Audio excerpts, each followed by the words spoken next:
Welcome to this new edition of our Brain Talks, a podcast series organized under the umbrella of the Brain Innovation Days. In today's talk, we are pleased to welcome Professor Juan Lerma, Principal Investigator in Alicante, who has been Secretary General of the Federation of European Neuroscience Societies, but also held positions in the International Brain Research Organization, as well as the Society for Neuroscience, and is currently the Chief Editor of Neuroscience. Over the last months, we have highlighted and showcased some of the exciting things going on in the brain innovation space in Europe across 3 digital events, Brain Talks, podcasts, articles, and many more, all building towards the upcoming Brain Innovation Days 2-day event that is going to be organized in October 2021. Of course, we couldn't cover everything, and many other groundbreaking innovations and projects have been going on within the wider community. But one of these made big news over the last months, boosted by the man behind it all, and we mean Neuralink. We wanted to address with this podcast the notion of brain-computer interface, also to discuss critically this type of developments, and see how Elon Musk's latest project designing tools for communicating with the brain is actually delivering and improving the life of people living with a brain condition. Clearly a topic to get neuroscientists, but also neuroethicists discussing. We thought this would be an interesting one to expand on today and couldn't think of anyone better than Professor Juan Lerma, who recently wrote a comment on the Neuralink announcement within Neuroscience. I will be your moderator, Frédéric Destrebec, the Executive Director of the European Brain Council, which is a founding partner of the Brain Innovation Days. Let's get started. So Juan, welcome, and thank you for agreeing to be with us today. Thank you for the invitation. We wanted to get started maybe on this concept of brain-computer interfaces. Could you maybe let us know or maybe have a description of what we mean by this concept of BCI or brain-computer interfaces? Well, the existence of brain-computer interfaces is not new. This is maybe for more than 20 years. And a lot of investigation has been performed around this. And essentially, what brain-computer interface or brain-machine interfaces try is just to provide, the brain with connection with the sensory environment, because there are some sensory input impairment, or to facilitate the production of motor outputs whenever there is an impairment of this action of the brain. So you have to think that the brain receives information and produces motor output behavior. If there is an impairment in the input or in the output, it would be possible to bypass this problem by connecting the brain with sensory devices or with motor devices. And this obviously should be done through a computer or through a machine that is performing the action that the body can do it. And obviously, I mean, one thing that comes to my mind quickly is, for instance, something that is being used by thousands of people across the world is the cochlear implants. And this is one of the first examples of machine to brain interaction. And essentially, a cochlear implant is just a small, quite complex, obviously, electronic device that provides a sense of sound to a person who is deaf or has problem of hearing. So the implant just consists of an external portion, which is put here, and an internal portion that is implanted under the skin. So essentially this machine consists of a microphone which picks up the sound from the environment. What is properly the computer, which is a kind of a speech processor that is just arranging or processing the sounds picked up by the microphone, and then a transmitter or receiver or stimulator, which is just sending these signals to to electrodes which are connected within the cochlea to the auditory nerve. And taking advantage that we know that the auditory nerve is ending in a tonotopically manner, so it is possible to stimulate tones depending on the frequency of the tone in one part of the nerve or the other. And this is so fantastic that this device has made possible hearing for thousands and thousands of people, and quite well, even talking through a telephone. So this is one example that I would say that this just a success of this kind of brain-computer interfaces or brain-machine interfaces. But here you use an example where you mention it is bypassing an issue or bypassing, let's say, the deafness of someone. Can we imagine a brain-computer interface that could cure a disease? And if so, how would that function? No, I think this is more difficult because the brain, these devices are not curing anything, are just bypassing something which is wrong or something that a sense that is not working. And even now, recently, has been a very nice development using optogenetics. That is one of the techniques that are allowing stimulating cells with light. And then recently has been a paper in Nature 2 weeks ago, I think, in which people from the Institut de la Vision in Paris, working also with Boton Rosca from Basel, have been able to provide some vision to a person that was totally, had retinitis pigmentosa and therefore a total inability to see. And that has been possible just using the latest technology, using vectors with virus and implanting these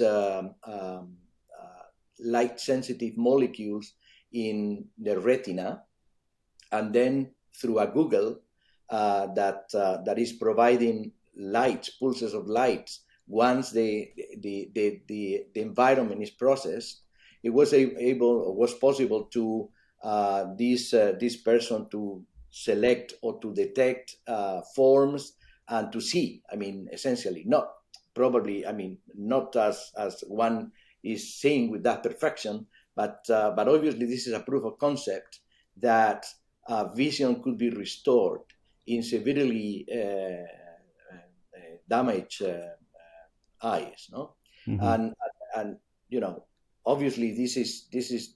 I think this is just the triumph of the basic science with use, just to detect light, and this could be transplanted into a cell, a human cell, just to provide sensitivity to light. So, in my opinion, this is a fantastic advancement, and probably in the next coming years we will see an improvement of this, and with the hope that vision can be restored, fully restored. But Juan, in preparing this interview, you mentioned to me that this example of breakthrough would never have been possible without, and I will quote your words, tons of basic research.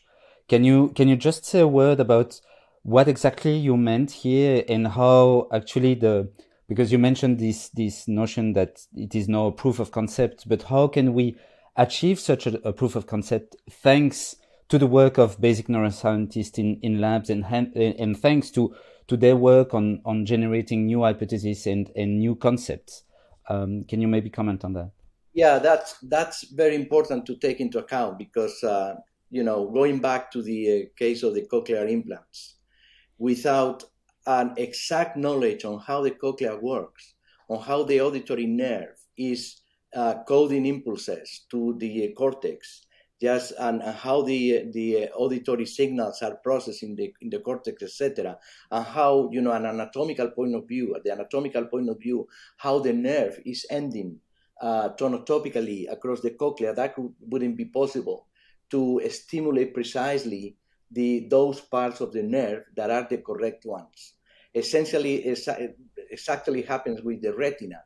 If we has a deep knowledge on how the retina is organized, what kind of cells are those coding for light impulses, and how in lateral inhibition takes place, etc., etc. It would be impossible just to think in something to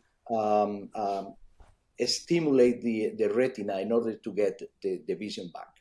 So going to the other kind of implants that are most invasive and that are implanted into the cortex, and through which just by thinking, an individual can move a robotic arm, or can just move a chair, or can turn on and off a computer or a TV, or even can just handle a keyboard just to write emails, for instance. So behind that, there are also tons of basic research, not only in biology or neuroscience, but also in materials, because those electrodes should be done of a material that has to have very low reactivity into the brain. They have to produce almost no inflammation. And in the future, I think that this is something that it will be developed in terms of finding better materials to get better electrodes or better implants. So, but this is back to 10 years ago, or even more, 40 years ago, just in experiments done in monkeys. And this is also telling us how important is animal research, just to get all developments applied to humans. So in animal research has provided a number of information on how the brain works, but not only that, on how well tolerated are materials and electrodes and all these things. So I would like to mention also that I think it was in 2006 or something like that was published by the group of Donaway in US, that a person that was tetraplegic was able to do things just through an array of electrodes implanted in the cortex, and he was trained to modify his brain activity to be able to, as I said, turn on and off things, and he was totally unable to do anything before having this implant that was later improved and allowed. I remember now, a fantastic video of a woman tetraplegic, being able to drink a coffee for the first time in many, many years. And she was so emotional that started crying after that. And that was possible exactly through the same device. Was, I think, 64 electrodes implanted in the cortex, connected to a computer, and the computer was in charge of moving a robotic arm and was able to grab a glass and drink, or the cup, and drink a coffee. That was fantastic. So, but this is important to remark, that this is quite invasive, because you have to open the skull and to implant into the brain something. But it has been other developments in which one can use the brain waves without being, through the surface of the skull, just to analyze those waves. And as far as I remember now, through the analysis of this wave, it has been possible for people to say words in a screen. So it was possible to use this capacity of generating waves in the brain just to tell a computer what kind of word you can say. And this is fantastic for people that cannot say anything. So, and again, basic studies are there, fundamental, because otherwise we won't know what these waves represent, how they are generated in terms of neuronal activity, etc., etc. So, and this is an exploding field, and I think there might be, in 20 years, probably we have multiplied by 1,000 the number of papers and the number of information about that kind of of things. And here you mentioned a few examples of breakthroughs or advances coming from the US. Would you see that there is a difference, or let's say a disparity between different regions of the world, and to see that maybe the United States or other regions are let's say front runners in this kind of research, and where does Europe, I would say, position itself in that respect? Are we still competitive? Well, yeah, that's good to know. But I would say the science is universal, and the knowledge is universal. And actually, scientists work in a kind of network, unplanned but network, and this is one of the roles of the journals, just to put the knowledge at the service of everybody. So maybe the basic discoveries are done in the United States or maybe in Europe. In terms of these brain-machine interfaces, I think United States is very much developed, but I remind you that this milestone of providing vision to a person who has not vision has occurred in Europe, from people in France and from people in Basel or in Switzerland. So, obviously there is a lot of research and technical developments in United States. I think they lost a kind of moment in the last few years because there were some restrictions about, for instance, stem cells and all these polemic studies. I think Europe somehow leveraged these and advance a bit more. Now the new plans of President Biden are fantastic. The plan is increasing drastically the investment in research, and they will be at the forefront soon again. Yeah, but we hear obviously a lot about the US with maybe literally daily news, particularly on social media, about this new player in the field, Neuralink. So you wrote about these the declarations and maybe actual achievements, but also probably most of the projects or intentions. What can you maybe tell us about this idea of will we be all implanted in the future, or are we going to live or be the generation where we will see superhumans or transhumans thanks to this kind of devices or chips? Well, I think the addition of Neuralink is great. It has been a very good technological development in that they have reduced the size of electrodes. They have been able to implant thousands of electrodes. I think it's more than 3,000 electrodes. And they did that in 3 or 4 peaks, and that worked perfectly. And they also developed a kind of robot just to implant these electrodes, avoiding breaking any arteries or veins. That is important to prevent hemorrhage. And then this is a very nice development. But conceptually, there is nothing new there.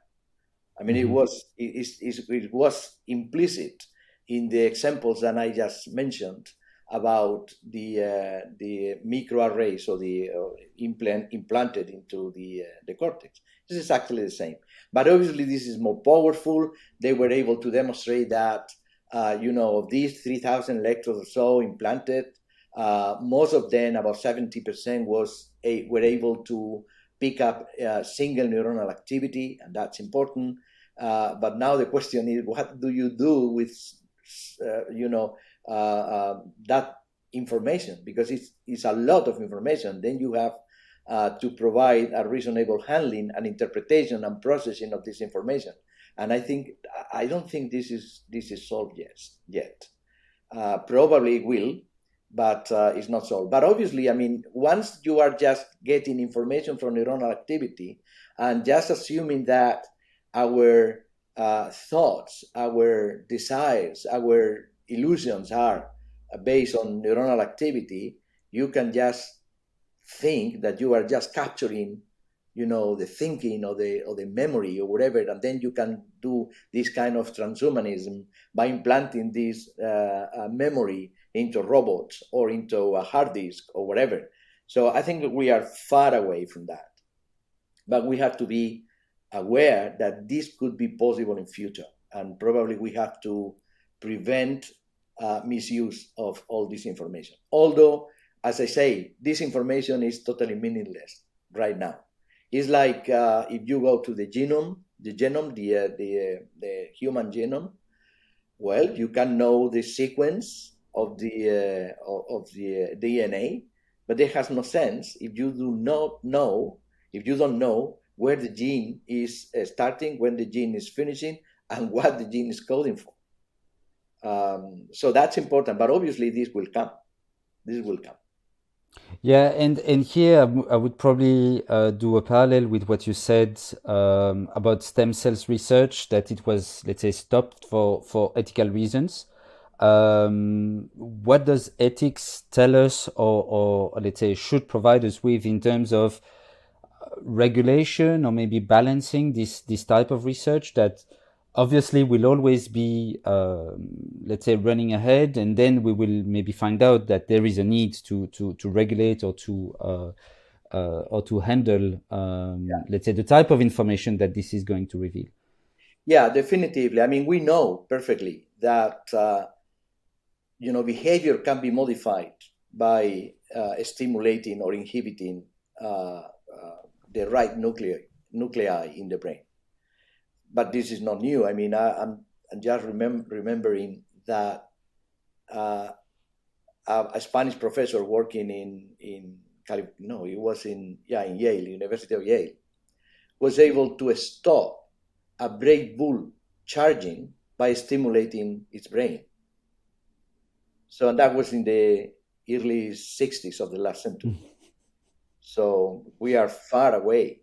That was a demonstration that you can modify the behavior, the aggressive behavior, and just by stimulating electrically. And by the way, this stimulation was done wireless. So the bull was implanted. Obviously, a brave bull, doesn't allow anybody to be close, and the bull was implanted, and then through radio stimulation, the brain could be stimulated when the bull was charging, and the bull stopped, and the aggressivity was gone. And that was an interpretation because, at that time, things were quite rudimentary.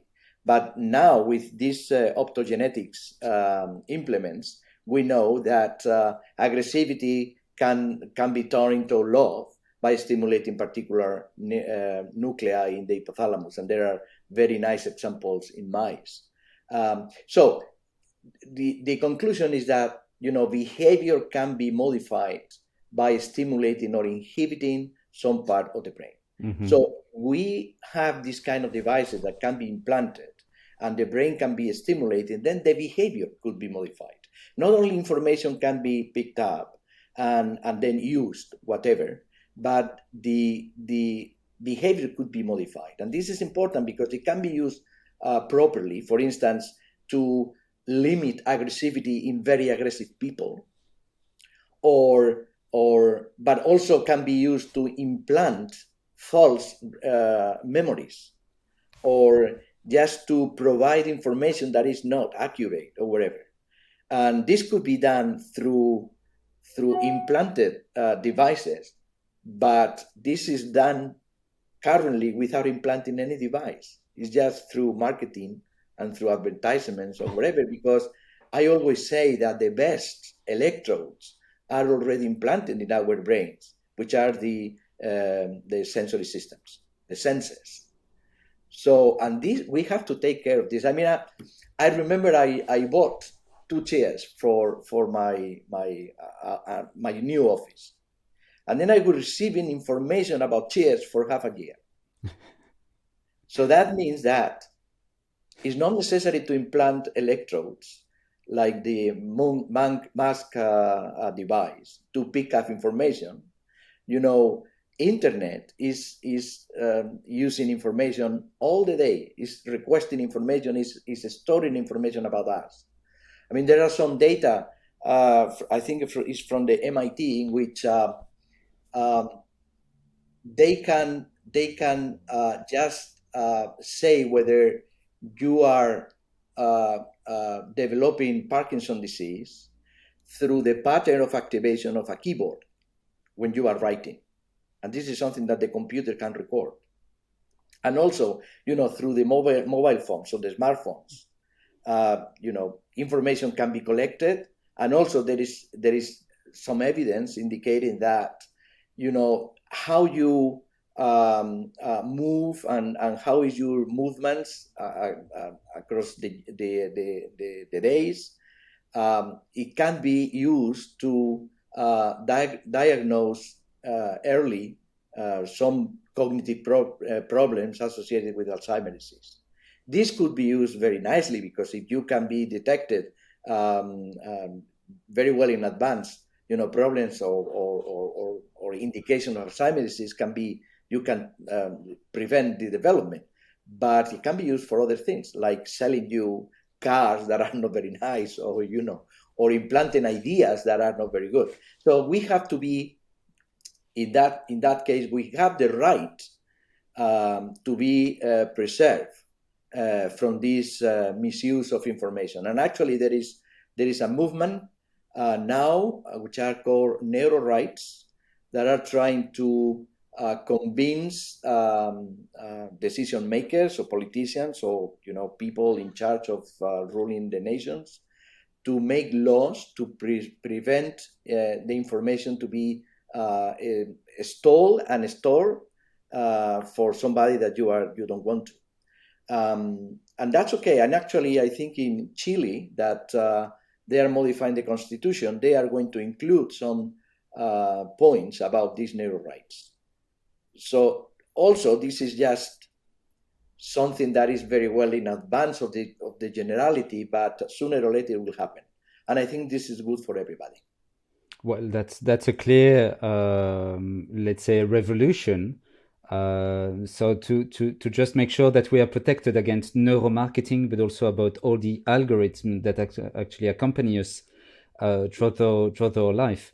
And that's exactly a question I wanted to ask is when you mentioned this data aggregation, with Neuralink and any other sort of this kind of innovation in the field, is how at the moment it meets big data, artificial intelligence, and machine learning. This could be actually factored in and let's say powered up in order to develop solutions. But I think we are reaching the end of this podcast. But before concluding, I just wanted to offer you the opportunity of a last word, if there is anything you'd like to add to this conversation that we haven't covered already. Well, no, essentially, I mean, I think about this topic, we say the most important things. I would like just to add that, research in the brain, neuroscience, so studying our brain will make us possible to understand ourselves. And knowing better ourselves will make us more free. And that's important. Thank you very much for these concluding words, and thank you again for joining us today. And digging deeper into the topic of brain-computer interface, having a spin on Neuralink and others, it was certainly a topic of interest to us, but also a topic that could be discussed to no end, basically. Thank you also to all our listeners for tuning in, and we hope you enjoyed today's Brain Talk. As mentioned earlier, we are getting deeper into the planning of our October physical event in Brussels, and we invite you to follow us on social media for all the updates and save the date for the 12th and 13th of October 2021, and we hope to see you there. Thank you.